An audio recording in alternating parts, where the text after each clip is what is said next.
back with Everywaywoman Cancer Survivor Stories and survivor Danielle Adams. Welcome to the show. Thank you. And tell us your story. I was shopping at Nordstrom's and I found a lump.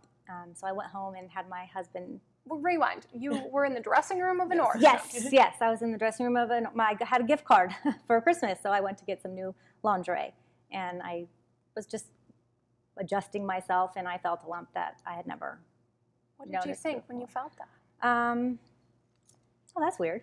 I didn't really, I just thought it was strange. It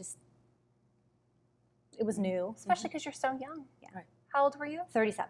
37. Yeah. So I went home and asked my husband to feel it, and he said, no, that wasn't there before. So then I went to work the next day, and I worked with my sister. So I said, will you feel this? So she felt it, and she said, no, I don't have anything like that. You should call your doctor. So I called the doctor, and I went in a couple days later, and she basically told me, oh, it's a cyst, but I guess I'll let you get a mammogram. She'll let you get it. Yeah, and so, she'll write up this prescription because obviously they want to wait till you're 40, and I was only 37. So then I went to the. So you really had to fight for your right to have a screening. Yes. So when she felt, by feeling it, she said it was felt just a cyst. and she said it felt like a cyst, and I don't know. I was like, okay, that sounds pretty reasonable to me, but I'm glad that what I was wanted in you to, that made you just say no? I want the mammogram. I want to go further. I didn't really have. I mean, my mom's aunt had breast cancer, so it wasn't. They didn't call that really family history as much, but it did concern me. I mean, she was an older woman when she had it, but it still made I. Did you just know something wasn't right? Yeah, I just knew, and then I even knew even more once I got the mammogram, and right then they were like, oh, we need more pictures, and we want to ultrasound now. We want to biopsy it now. Like it was same day. I had everything the same day. And so what happened when you got the diagnosis? They called me on the phone and said, you need to come back in. And I said, well, can't you tell me over the phone? And they said no. So I went in. So did you know it was bad news then? I knew. I just knew. So I was sitting there, and my husband was with me, and she came in, and she had someone with her, and I was like, this is weird. She said, you have breast cancer. And I'm like, okay. And she's like, you can have a couple minutes in the room. And she just walked out. Just like that? Yeah, I looked at my husband, and I said, what do we do? Like, I didn't even know what we were supposed to do. What was his reaction? He was upset. He's very quiet, so he internalizes it, I guess. He just didn't really say anything, but I kind of went ballistic. And so we stayed in the room, and then I went out, and I went to the nurse's station, and I was like, okay, what do I do? And did the doctor ever come back in the room? No, she never came back in the room. So she told you have breast cancer. I'm gonna give you a couple of minutes, and never came back. Yeah. So then I went out, and the nurse said, oh, you have an appointment over at BreastLink with Dr. John Link on April 9th, and that was 10 days away. And I was like, wow, that's a really long time. Wait, let me understand this. No type of information, nothing was given to you at that time? No. So I left and had a horrible Easter weekend because it was Easter. And Monday morning I called BreastLink office because I wanted to see if I could see someone sooner. They referred you to BreastLink? Yes, they made me an appointment there. They made me an appointment there, but it was 10 days away. And what was going on through those 10 days with you? Oh, it was bad.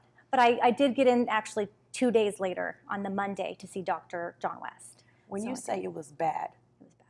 What's bad? What's bad? Like, what were you feeling? I made the mistake of going onto the internet and just reading too many things that I know a lot of women do, and it's tough to decide what to really read and what's safe to. You know what's amazing about this? How long ago was that? A year and a half. By you telling your story, I can tell right now you're living those 10. That's how impactful it is. You're living those 10 days right now. It's something you'll never forget. No. No, and it's tough.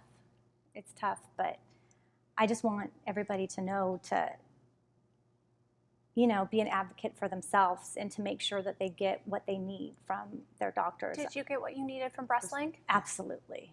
Absolutely. I was, they do tell you if you need to get a second opinion, and BreastLink is actually pretty big on that as well. If you should really get a second opinion. But when I went in there and I met Dr. West, and then I met Dr. West, the other Dr. West, and Dr. Link, I just felt that was where I was supposed to be. What kind of treatment did you receive there? I had 4 rounds of chemotherapy first because I'm triple negative breast cancer. Okay, And I had 4 rounds of chemotherapy. What stage were you? Stage 2. Stage 2, okay. And then I had a double mastectomy after 4 rounds of chemotherapy. And they thought all the cancer was gone before the surgery, but they did find a little residual when they took it all out. So I had to have 4 more rounds of chemotherapy. How did you feel? It was scary. It was really scary. When I started the second 4 rounds, I felt a lot better by then because it had already been about 7 months from my diagnosis to when I finished that. And you have a young daughter. Yes, I do. She's 4.5 now, so she was about 3.5 when I was diagnosed. How's your husband doing? Because you said when you first got it, how's he doing? He's good. He's good. He's great. He's my rock. My family, my parents, my sister went to all my appointments so my husband wouldn't miss work because we needed the insurance, obviously, so I didn't want him to get in trouble at work, so we made sure he went So, to everything. I'm sure that was hard, though, for you, not having your husband there. I mean, you had a support Yes. system, but just so you could have the insurance to cover and get your treatment, you had to sacrifice having your walk there. My sister was very good, though. She came. We both worked for our father, so she got to come to all my chemos with me, and I was lucky. It was a good situation for what Well, we I'm needed. so glad you fought for yourself. Thank you, Danielle, for sharing you. your story. For more information, you can go to breastlink.com and everywaywoman.com. Thanks so much for tuning in. We'll see you next time. Good job.